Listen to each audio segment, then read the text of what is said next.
Michel Roux, conseiller énergie à la Chambre d'agriculture depuis à peu près 1 an. Je m'occupe particulièrement du photovoltaïque et notamment les accompagnements photovoltaïques dans un achat groupé.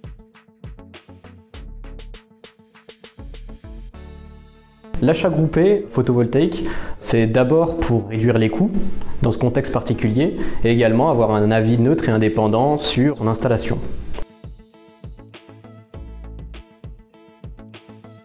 L'arrivée de l'arrêté du 6 octobre 2021 a permis l'augmentation du seuil de puissance pour l'obligation d'achat jusqu'à 500 kg, à peu près 2500 m² de surface de toiture, avant limité à peu près 100 kW crête, c'est-à-dire à peu près 500 m². C'est davantage plus en corrélation avec les toitures agricoles et c'est pour ça qu'il y a eu un regain d'intérêt pour le photovoltaïque sur toiture agricole. C'est pourquoi la Chambre a décidé d'intervenir et de proposer une prestation de groupement d'achat. Cette prestation était plutôt intéressante en vue des résultats. On a vu une diminution significative par rapport du prix du marché sur les devis qu'on a rencontrés et également de définir en termes de qualité un produit intéressant en termes d'installation.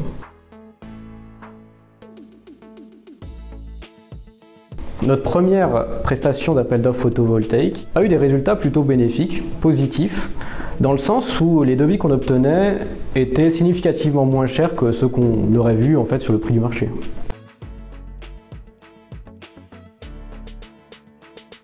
L'intérêt de passer par la Chambre d'agriculture pour une installation de ce type, c'est, comme je l'ai dit tout à l'heure, déjà l'indépendance finalement d'un projet sans avoir besoin de signer directement avec un installateur, en passant par la Chambre d'agriculture, en conciliant ce projet avec son aspect agricole. La Chambre d'agriculture se permet de faire des clauses particulières en y intégrant notamment des extensions de garantie sur les onduleurs, la partie la plus défaillante d'une installation. En général, elle faiblit au bout d'une dizaine d'années. Également sur les choix du matériel, tout en gardant finalement la liberté de l'installateur. La Chambre possède un partenariat avec un bureau d'études qui permet l'expertise du projet, l'expertise technique, en l'occurrence Texol. En plus, la Chambre d'agriculture demande des devis sur 6 mois, là où sur le marché on a généralement des devis sur 2 semaines ou 1 mois. Ça permet d'éviter de se précipiter sur la signature, par exemple attendre son devis de raccordement.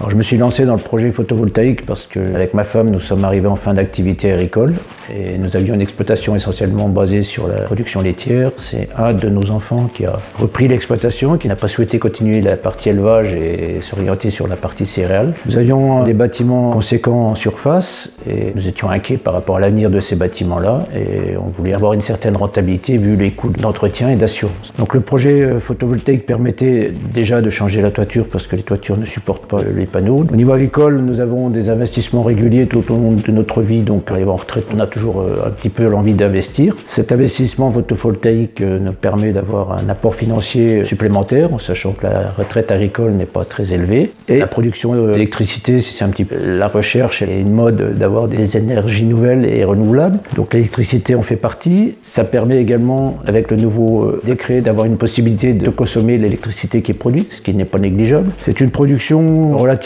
propre, qui nécessite peu de travail et peu d'entretien au cours de l'utilisation des panneaux.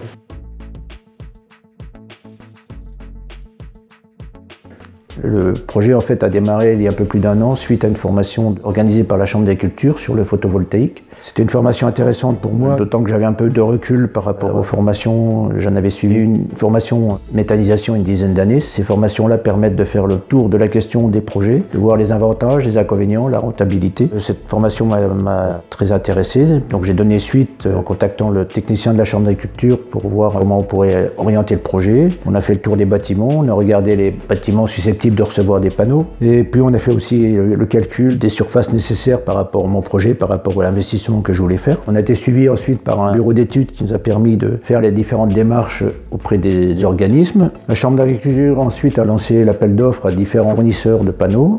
Et suite à ce lancement de l'appel, on a eu des réponses. Donc la démarche suivante, c'était la demande de raccordement auprès d'Enedis. Donc aujourd'hui, je suis en attente du résultat du devis de branchement par Enedis. Ensuite, si on est d'accord, on signe un contrat avec Enedis sur la vente d'électricité sur une vingtaine d'années. Là aussi, Enedis donne un maximum de 18 mois à partir de la signature pour raccorder le bâtiment au réseau électrique. Donc c'est ce qui fait que l'ensemble du projet peut durer plus de 2 ans, voire 2 ans et demi. Pour moi, l'important de ce groupement d'achat, c'est notamment par rapport aux démarches que l'on doit faire par rapport à un projet comme ça. C'est quelque chose qu'on ne maîtrise pas, qu'on ne connaît pas forcément dans notre métier. Donc il y a les demandes d'urbanisme, il y a des études de faisabilité. Donc toutes ces démarches-là ont été faites par un bureau d'études ou par la Chambre d'agriculture, ce qui simplifie quand même mon projet. En plus, avec la Chambre d'agriculture, ça permet de faire des appels d'offres groupés, ce qui peut être aussi intéressant par rapport aux fournisseurs, parce qu'ils sont peut-être plus intéressés par un groupe de demandes, notamment sur un secteur, sur une zone, ça pour un département ou sur une région. Et puis, dans les réponses qu'on a eues, il y a des remises intéressantes par rapport à l'appel d'offres. Si plusieurs personnes intéressées choisissent un opérateur, il y a des remises intéressantes derrière, ce qui est quand même pas négligeable vu le coût global. Et enfin, ça permet d'avoir une personne référente sur ce projet-là. Si demain on a un problème, on a quand même quelqu'un qui nous appuie par rapport à l'ensemble du projet.